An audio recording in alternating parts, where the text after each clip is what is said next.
that a reasonable argument? To me, it is not. Why? The reason why I'm saying it is not, no reasonable government will come out and say we don't have money to finance educational sector. But what if it doesn't have the money? It's a lie. We all can see it. It's glaring that this nation has money. They don't have money. Of recent, if you watch the convention dinner PDP had, you saw how our leaders wallow money and spend money lavishly. We need of recent, maybe it's a rumor or not, that a minister chartered a jet for 2 billion or what else. These are the way they spend our money, and they are not telling us that the most important sector, if the educational sector is redundant, then other sectors will be affected, because it depends on the level of your education that you can you can now infuse in other sectors in order to develop. So you're saying if there is no money, then they should have first prioritized education, even if they claim there is no money. The first education should be a priority. Definitely. Right. I'll go to you, BC. It sounds like a joke, but it's important, because I remember that the minister, one of the ministers who left, Zainab Kuchi, talking about the problems of NEPA, had said that also that the problems of NEPA were a spiritual problem. That it appeared that there were certain spirits. And we say these things as if it's a joke. We see these things in the news, then there are tweets, then there are Facebook, then people laugh in front of the vendor stands and go home. But then there is, so let's assume she was in the old PDP. Because and then there's the new PDP reducing this problem to a spiritual. Doesn't it indicate a lack of engagement if people say with the problems? Because one of these holy books says, out of the abundance of the heart the mouth speaks. If people keep referring to spiritual problems, or what many of us regard as a purely physical issues, isn't that why the problem is not being solved? I have a problem with our society. I mean, when I say our society, the Nigerian society, I think we've come away from reality to just think that everything that is wrong with this state, when I say this state, the Nigerian state, is spiritual. If you check my my avatar on Twitter right now, you would see that I said somebody designed that particular avatar and I've been using it. We've been saying God will help us, God will help us, all the way from 1960, since we got independence up until now. I mean, I find this very amusing that a PDP, I don't know, new, old, I mean, as far as I'm concerned, PDP is PDP. Wherever you are, maybe you are new or you are old. But the point is this. You coming to release this kind of, statement saying you have to take it the spiritual way. Are we saying now that everything that is wrong with us right now has to do with the spirit? I mean, I beg to disagree with that, because I mean, it doesn't make any sense. There's no sense in you coming to tell us that you have to fast, you have to pray. Why would you need to do that when you obviously know what you're supposed to do? I mean, come to think of it, did they go to church to create those two division that they have in PDP right now? I mean, was this spirit that led them to that that's level? an important point.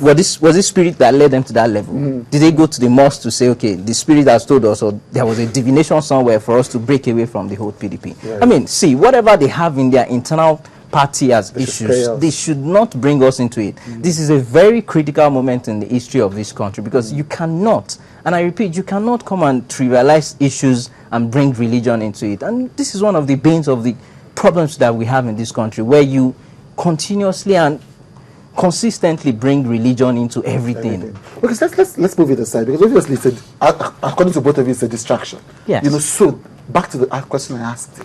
This particular ASU strike has become intransigent. It's intractable, whatever words we can find. Why? Why do you think this time around we've just not solved it? Okay. For me, ASU strike is not new. It's something that, has always been happening over and over and over again. But the point is this. I do not understand why it has protracted this long, and I don't see it ending soon. I can imagine the frustration of people who are currently in school. I can imagine, the frustration of parents who got kids that they were looking at, they would finish school at some point. Even when they finish school, I really don't see what they would do after school because of the state of economy that we have right now. But the point I'm trying to say is this. I do not see any seriousness on the side of this current government in terms of trying to solve the current situation in ASU or the educational sector in totality. What I'm trying to say is this.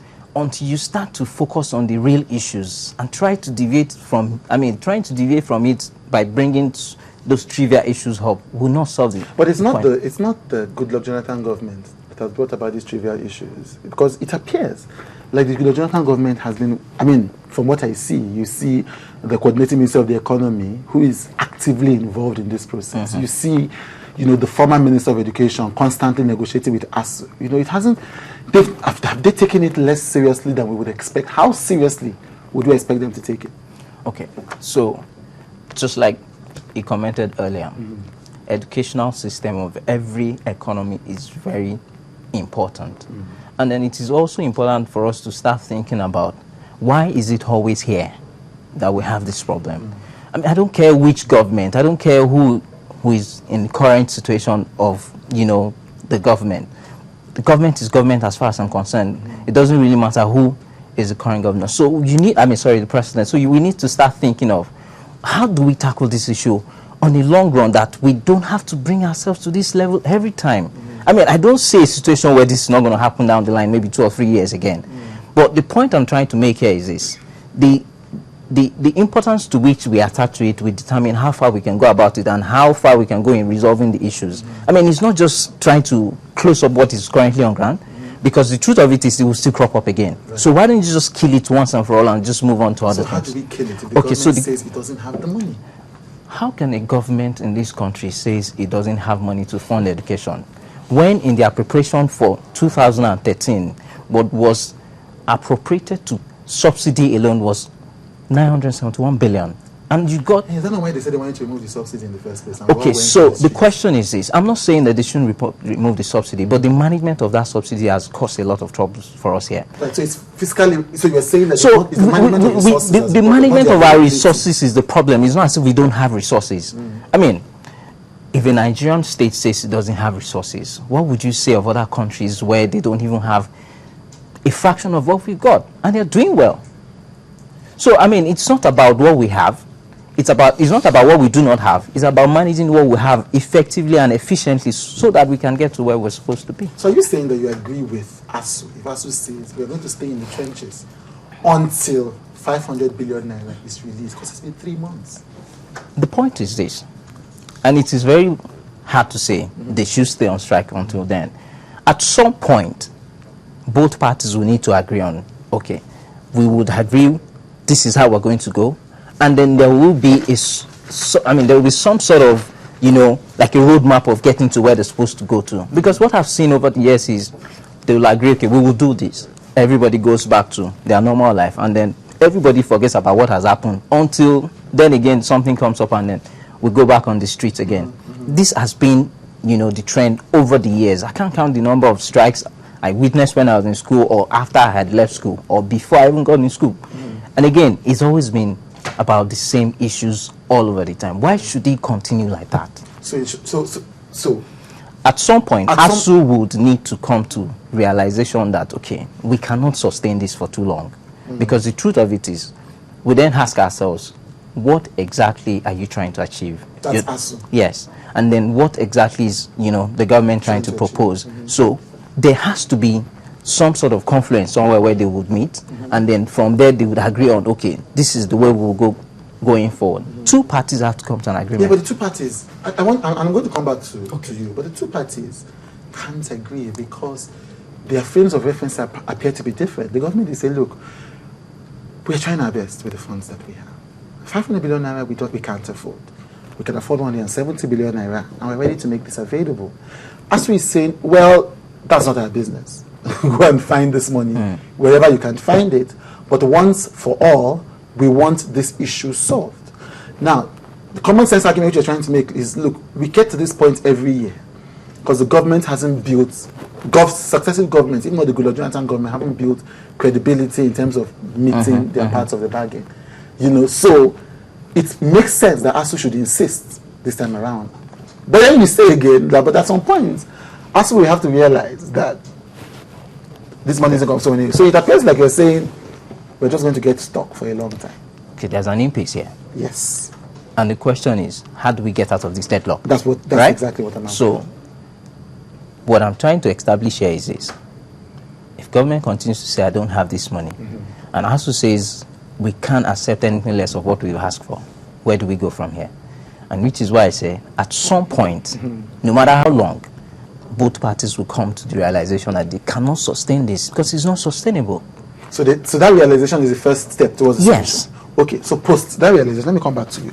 Post that realization, you've called them unscrupulous leaders. He stopped short of that, But then it seems that these two of you haven't really said, look, ASU isn't. I mean, some of the demands might appear like they are self-serving, but then it's an agreement that both parties met. So when they read that resolution, what's the easiest way out of this? What is the most effective way out of this problem?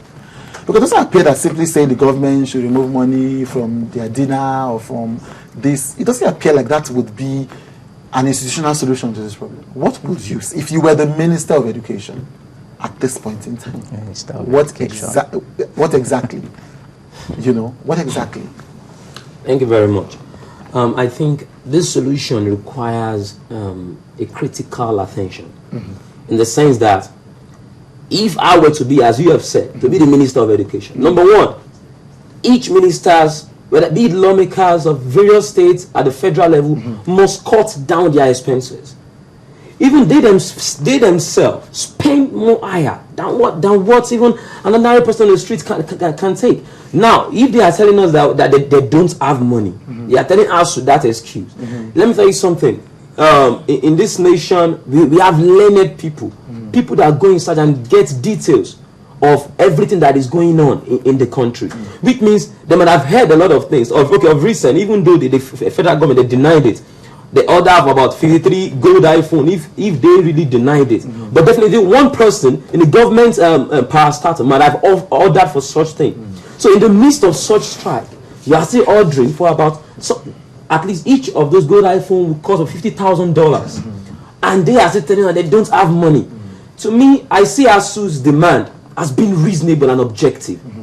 And in as much they themselves reached this agreement in year 2009 that they are going to pay, then they should oblige by that. Even though they're coming for a renegotiation. Yes, but the agreement, I remember, the actual agreement that was done with Obasanjo, because, he really reached this agreement.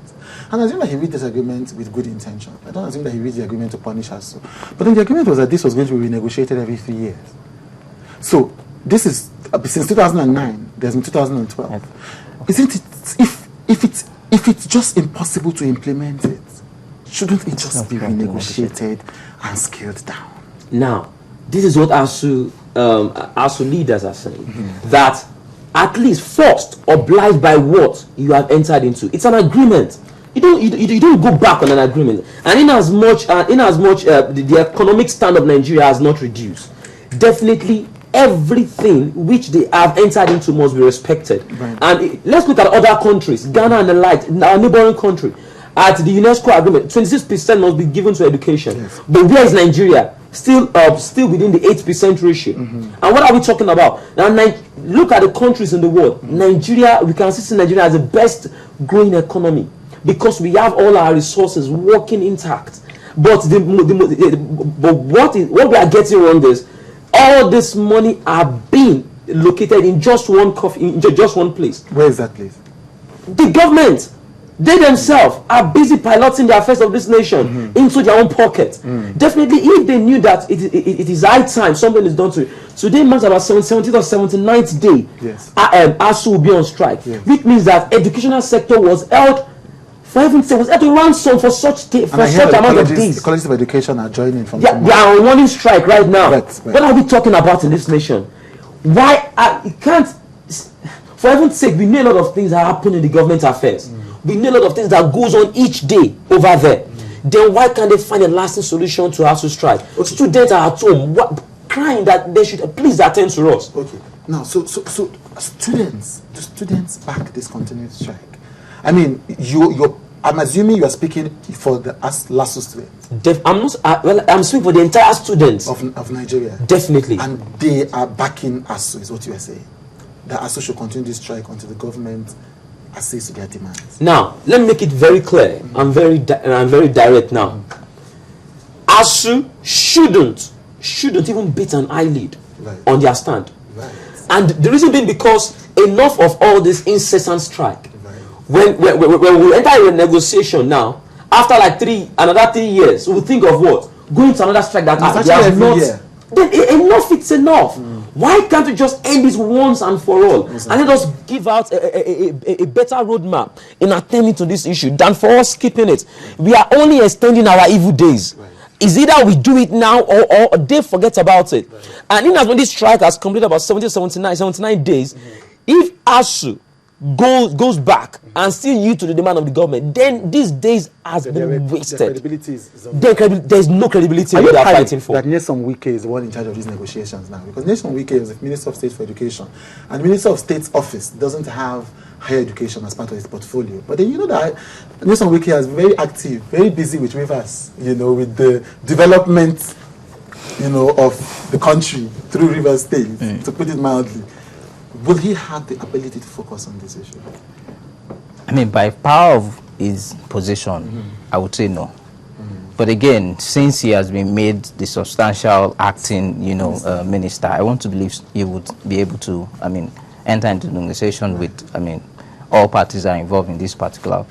Then again, the question would then be, would he be able to achieve, the result the government wants or whatever ASU wants? That we would have to wait and see. But do you, I don't want you to escape this question. Okay. Do you think that he is the man for this job? I can't say yes or no, and I'll tell you why. Because really, the initial person that was there in terms of, Professor Rukayat, I didn't see anything she did throughout the period where she was there. But again, we've had a lot of, stories around Wike. This is an opportunity for him to say, okay, really, he is what everybody has been saying he is. So, we'll just wait and see, really. Right, thank you very much. We're taking a break. I'm hoping that when we come back from the break, we can quickly look at the matter of the ministers that were sacked, or my producers will let me know. It's still Robin Minds. My name is still Chude Jidon. We are on Channels TV Live. We'll be back after this break.